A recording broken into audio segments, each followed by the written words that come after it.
જય માતાજી બધાને। ચોમાસામાં મળતી ખારેકના આટલા બધા ફાયદા જાણો છો તમે? ખારેકની સિઝન શરૂ થઈ ચૂકી છે। આસપાસ નજર ફેરવશો ને તો તમને પીળી અને લાલ રંગની ખારેક ફ્રૂટની લારીઓ ઉપર જોવા મળશે। કુદરત પણ કમાલ છે।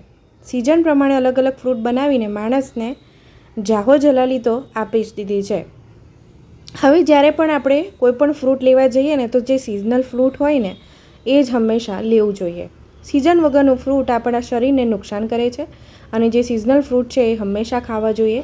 એના ઘણા બધા ફાયદા છે અને અત્યારે ચોમાસાની સિઝન ચાલુ થઈ ગઈ છે અને આપણે ફ્રૂટની લારીઓ ઉપર ખારેક જોઈ રહ્યા છે। આ ખારેક વિટામિન્સ અને મિનરલ્સનો ખજાનો છે। ચોમાસાની આ સિઝનમાં ખારેક બેસ્ટ છે। બીજા કશામાંથી તમને આટલા વિટામિન્સ કે પછી મિનરલ્સ મળવાના નથી। કચ્છની ખારેક હવે વિદેશોમાં પણ ફેવરિટ અને ફેમસ બની છે। જેમ જેમ લોકો તેના લાભ જાણતા જાય છે તેમ તેમ તેની ડિમાન્ડ પણ વધવા લાગી છે। ખારેકમાંથી vitamin A, vitamin C, vitamin E અને બી કોમ્પ્લેક્સ મળી આવે છે।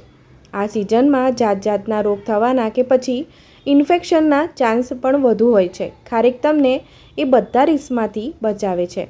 ચોમાસામાં હેલ્ધી રહેવા માટે અને શરીરને ઇન્ફેક્શનથી બચાવવા માટે સ્ટ્રોંગ ઇમ્યુનિટીની જરૂર પડે છે। આ માટે પણ ખારેક ઉપયોગી છે। ખારેક છે મિનરલ્સનો ભંડાર। ખારેકમાં મિનરલ્સ ભરપૂર હોય છે।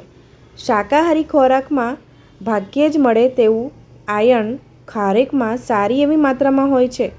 જે વ્યક્તિને ખૂબ જ થાક લાગતો હોય, શારીરિક અને પછી માનસિક કામ વધુ રહેતા હોય તેમના માટે ખારેક એક બેસ્ટ ઓપ્શન છે।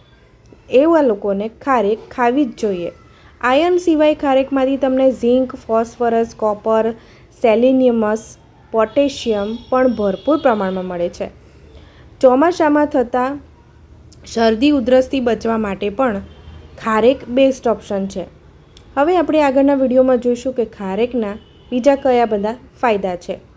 ખારેકથી વર્ષો જૂની કબજિયાત દૂર થાય છે કારણ કે ખારેકમાં ભરપૂર પ્રમાણમાં ફાઇબર હોય છે। વારંવાર શરદી થઈ જતી હોય તે વ્યક્તિએ પણ ખારેક ભરપૂર ખાવી જોઈએ।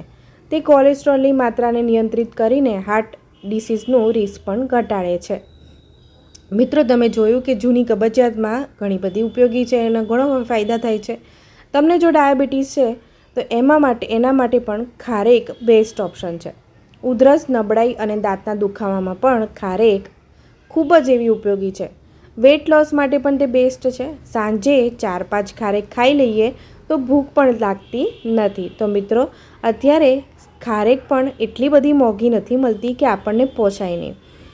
તો જે પણ ભાવે આપણને મળે છે તો એ ભાવે આપણે ખારેક ઘરે લાવીશું, બાળકોથી લઈને મોટાઓ ખાઈશું તો આ સિઝનમાં ઇન્ફેક્શનથી, બીમારીથી આપણે દૂર રહીશું। મિત્રો, તમને મારો વિડીયો ગમ્યો હોય તો લાઇક, શેર અને સબસ્ક્રાઈબ કરજો। મારો વિડીયો છેક સુધી જોવા બદલ તમારો ખૂબ ખૂબ આભાર। આવજો।